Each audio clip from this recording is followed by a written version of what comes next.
ternak londo ireng. Pengkhianat bangsa. Saya punya datanya Pak, lengkap. Siapa yang menerima dana 28 triliun dari George Soros. Jadi ternyata di Indonesia ini banyak pengkhianat bangsa. Jadi elit global, George Soros, 9 naga, geng Solo, ditambah jenderal-jenderal merah, ya kan? Ditambah mahasiswa juga. Karena mahasiswa juga dikendalikan oleh jenderal merah. Ayo. Siapa namanya? Theo. Ini ternyata pengendalinya jenderal merah. Jadi ini bulan Juli ini Pak, bulan ini mereka akan melakukan kudeta terhadap pemerintahan yang sah. Mereka akan melakukan kudeta. Makanya di Jakarta sekarang mal-mal yang besar-besar itu sekarang sudah mulai buat bikin pagar. Mereka sudah persiapan. Analisis jenderal-jenderal akan terjadi chaos. Nah ini kalau ini benar-benar terjadi Bapak Ibu yang dimuliakan Allah, saya sudah dapat berita A1. Tapi nggak perlu saya sampaikan karena ini rahasia negara. Oh rahasia kok disampaikan ini. Insya Allah pemerintah tidak akan mengorbankan rakyat. Insya Allah. Dan nanti kalau ini sudah digerakkan oleh presiden, ya kan, otomatis DPR bubar. Bapak, lengser. Indonesia akan kembali ke Undang-Undang Dasar 1945 yang asli. Kalau menurut versi Islam, Piagam Jakarta.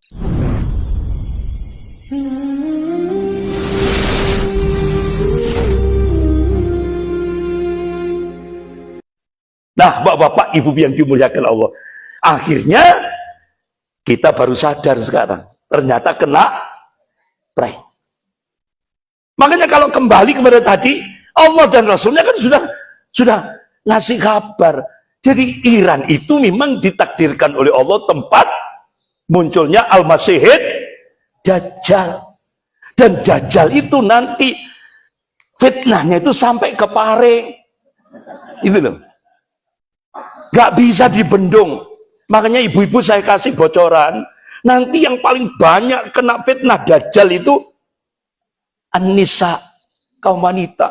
Makanya kaum suami itu diperintah oleh Rasulullah pingit itu apa? Kerangkeng.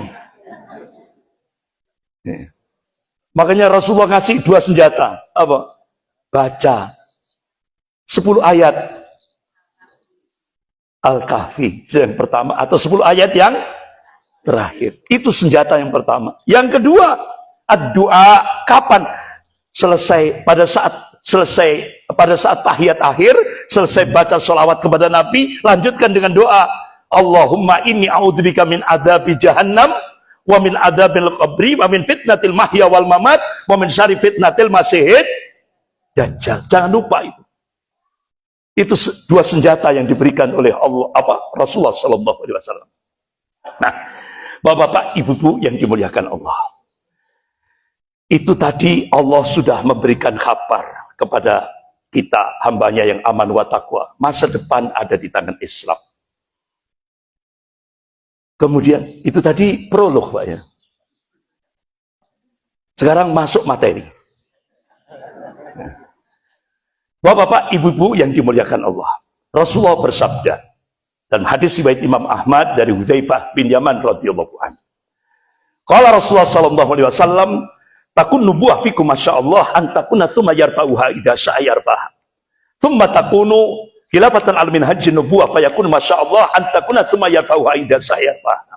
Tsumma takunu mulkan adhan fayakun masyaallah ayakuna tsumma yarfa'uha idza sya'a yarfa'ha. Tsumma takunu mulkan jabriyah fayakun masyaallah an takuna tsumma yarfa'uha idza sya'a yarfa'ha. Tsumma takunu khilafatan al minhaj nubuwah. Kemudian Rasulullah diam.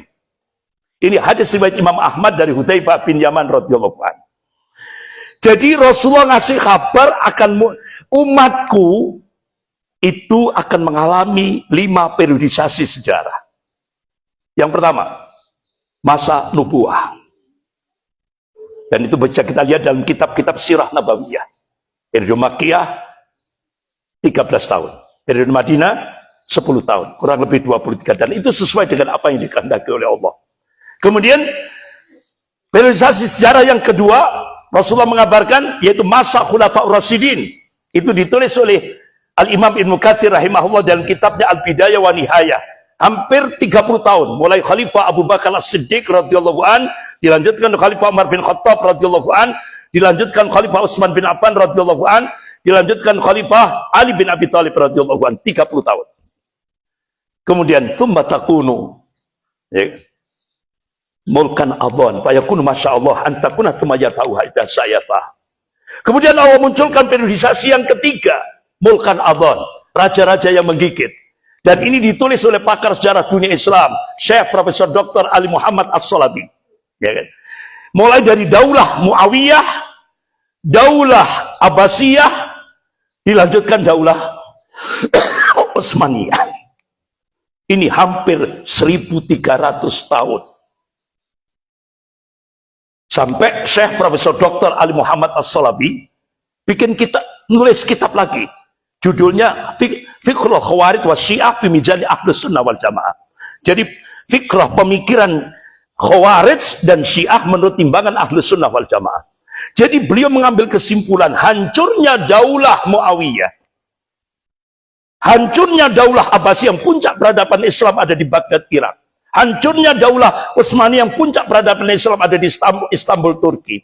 Itu karena pengkhianatan tokoh Syiah. Itu. Ini pakar sejarah dunia Islam. Begitu. Makanya Syekh Profesor Dr. Abdus Sami nulis lagi, yaitu 70 tahun pengkhianatan Syiah. Mulai 1948 sampai 2020. Gitu. Makanya umat Islam itu jangan sampai lupa sejarah. Kadang-kadang itu gampang lupa gitu. Habis itu begitu ada sandiwara, ya kan, sampai hidup gitu. Ya Allah, astagfirullah. Nah, bapak-bapak, ibu yang dimuliakan Allah. Kemudian Rasulullah thumma takunu mulkan jabriyah fa yakunu masyaallah an takuna thumma yarfa'u idza sa'ayarfa. Allah munculkan periodisasi yang keempat, mulkan jabriyah. Rasulullah mengabarkan dalam kitab Sahih Muslim, seluruh dunia ini dipenuhi dengan penguasa-penguasa diktator.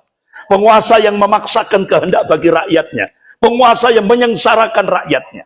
Nah, ini masa di mana kita hidup sekarang ini.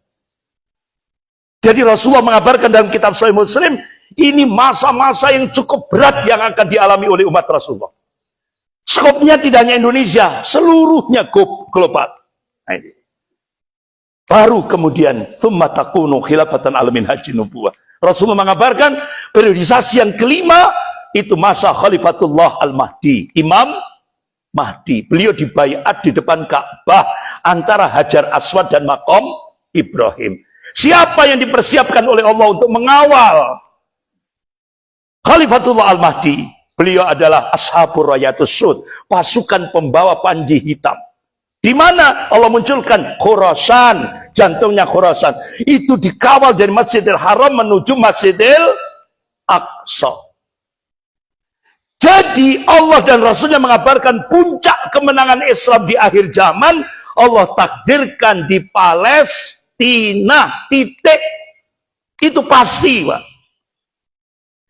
Makanya Rasulullah sampai ditanya oleh sahabat, ya Rasulullah, di mana benteng umat Islam pada saat terjadi Malhamatul Kubra, perang akbar antara kaum muslimin dan Yahudi? Di mana bentengnya umat Islam? Apa jawaban Rasulullah? Apa, Pak? Sebelah timur Damaskus, Suriah, Ghouta. Itu bentengnya umat Islam. Makanya kenapa Saudi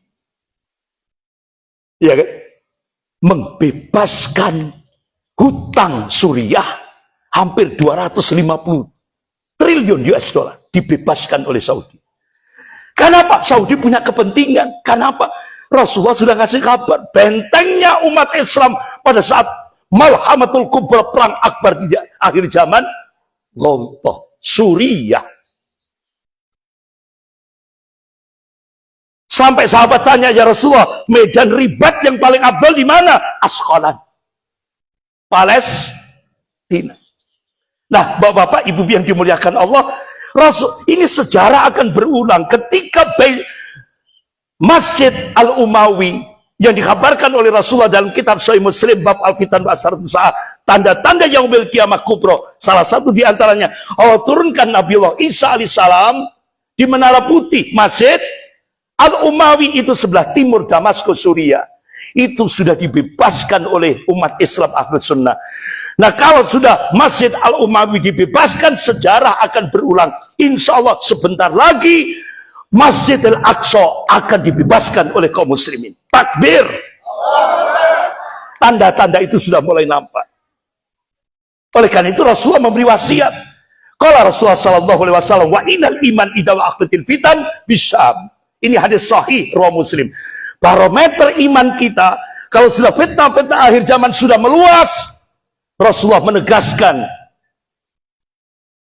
bila di Syam, bumi Syam. Jadi bumi Syam ini ditakdirkan oleh Allah untuk menjadi bumi Islam akhir zaman. Nah, bapak-bapak, ibu yang dimuliakan Allah. Makanya sampai sahabat tanya, ya Rasulullah, wa ainahum, di mana keberadaan mereka? Baitul Maqdis, wa akna fi Baitul Maqdis. Ini hadis sahih rawahu Ahmad. Bapak-bapak, ibu yang dimuliakan Allah. Kira-kira tanda-tandanya sudah muncul enggak? Sudah. Allah munculkan peristiwa 212. 2 Desember 2016. Masya Allah. Tanpa undangan ya. Dari Pare berapa base? Banyak, Pak. Tanpa undangan kan? Tanpa undangan. Digerakkan sama Allah. Ya kan? Semua dari Sabang sampai Merauke. Bergerak semuanya. Itu ada seorang ibu mengabadikan lewat tower BNI yang paling tinggi itu di video peristiwa hari Jumat, ya kan? Mulai dari Monas, Bundaran HI, terus sampai tidak kelihatan karena gedung-gedung pencakar langit. Dihitung oleh Google, hampir kurang lebih 7,5 juta umat Islam sholat Jumat berjamaah tanpa komando. Itu kalau tentara butuh latihan 1 bulan. Indonesia, umat Islam enggak butuh latihan. Langsung. Sampai tangisan ibu itu terharu masuk dalam video itu. Akhirnya Presiden Turki Tayyip Erdogan mencoba nyontoh Indonesia. Dimulai dari gerakan sholat subuh di Masjid Hagia Sophia. Dilanjutkan gerakan solidaritas Palestina di jembatan Galata. Apa yang terjadi? Nggak sampai juta, ratusan. Akhirnya ulama-ulama Turki punya keyakinan, insya Allah Indonesia akan Allah jadikan menjadi pemantik awal kebangkitan Islam global. Ulama Brunei Darussalam, Malaysia, bahkan 1 bulan yang lalu saya diundang seminar internasional di Palembang. Saya dipanelkan dengan Profesor Azmi Abdul Hamid, ring satunya Dr. Mahathir Muhammad. Jadi ini saya sampaikan di forum panel internasional. Ternyata ulama-ulama Malaysia meyakini, insya Allah Indonesia Allah jadikan pemantik awal kebangkitan Islam global. Bahkan sampai bapak-bapak, ibu yang dimuliakan Allah, banyak pengamat dunia itu menyebut, ya kan, Indonesia ini seperti sleeping giant. Apa sleeping giant itu? Raksasa yang baru bangun tidur. Saya ucek-ucek gitu, Mas. Saya ucek-ucek meripat, baru bangun. Nah itu. Jadi ternyata bapak-bapak, ibu yang dimuliakan Allah, argumen ini bisa artinya bisa dilacak pada sebuah jumlah faktor struktural. Yang pertama, apakah sudah terjadi itu? Alhamdulillah terjadi di Indonesia. Masya Allah, Allah jadikan Indonesia diberikan oleh Allah bonus demografi. Start 2025, puncaknya 2035. Apa? Jadi bapak-bapak, ibu yang dimuliakan Allah, Indonesia hampir sekitar 70% penduduk Indonesia itu masuk pada usia produktif 15 sampai 64 tahun. Jadi jauh lebih muda Indonesia itu 30 tahun, sementara Cina 40 tahun. Dan bonus demografi ini Allah berikan untuk Indonesia start 2025, puncaknya 2035. Mudah-mudahan masih hidup ya. Insyaallah. Nah ini. Nah bapak-bapak, ibu-ibu yang dimuliakan Allah. Kemudian tanda-tanda Indonesia menjadi pemantik awal Safatul Islamiyah, kebangkitan Islam global, sudah nampak. Apa? Allah tempatkan sumber daya alam dunia itu ada di Indonesia. Apa? Contoh, cadangan nikel. Indonesia dipersiapkan oleh Allah punya cadangan nikel 21 sampai 25 ton nikel. Itu bahan baku kendaraan listrik.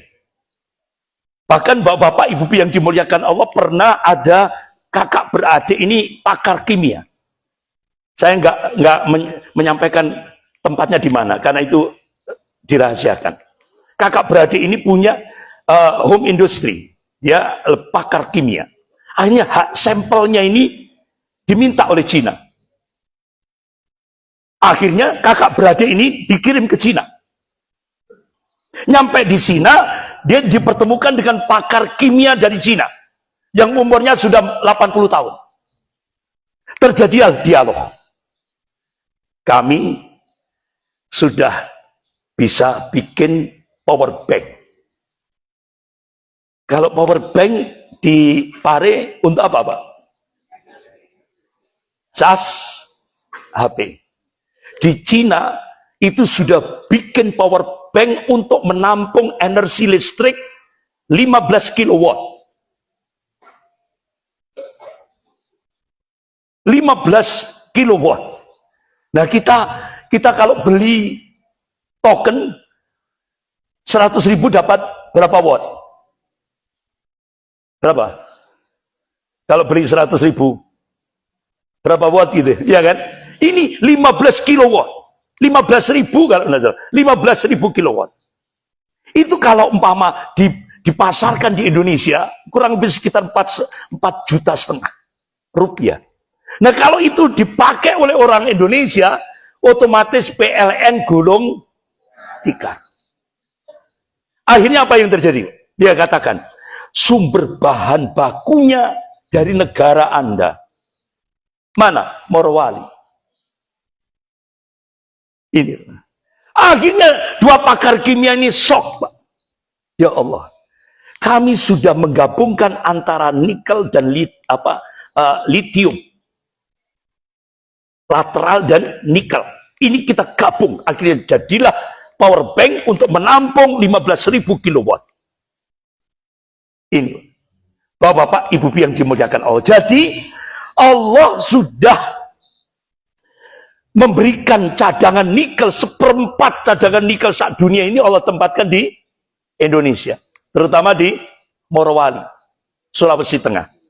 Nah, bapak-bapak, dan Indonesia juga punya elemen. Ini untuk bahan bakunya persenjataan canggih. Indonesia punya. Nah, begitu juga, mudah-mudahan ini tidak ada intelijen Amerika ya. Ya. Karena kalau kedengaran ini, mereka jadi ternyata bapak-bapak ibu yang dimuliakan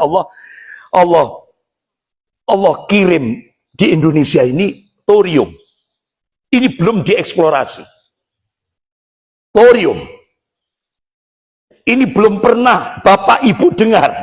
Tapi Indonesia sudah diberikan oleh Allah. Jadi kalau ini hasil riset Bapak Ibu yang dimuliakan Allah. Jadi hasil satu Indonesia diberikan cadangan thorium itu 130.000 sampai 140.000 ton thorium ada artinya ditaruh di Indonesia. Jadi 1 ton thorium itu bisa menghasilkan 3,5 juta batu bara.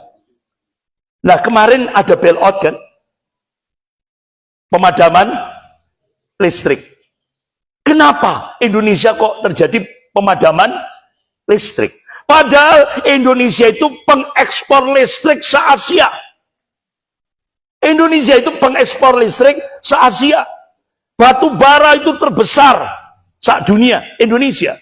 Kenapa terjadi bailout, pemadaman? Inilah artinya oligarki ingin menghancurkan pemerintahan yang sah. Makanya pimpinan pusat Muhammadiyah Profesor Haidar Nasir sampai memberikan statement, ya kan? Sampai memberikan statement. Kalau Indonesia tetap dikuasai oleh oligarki, jihad konstitusional yang dilakukan oleh PP Pusat Muhammadiyah hasilnya akan hambar.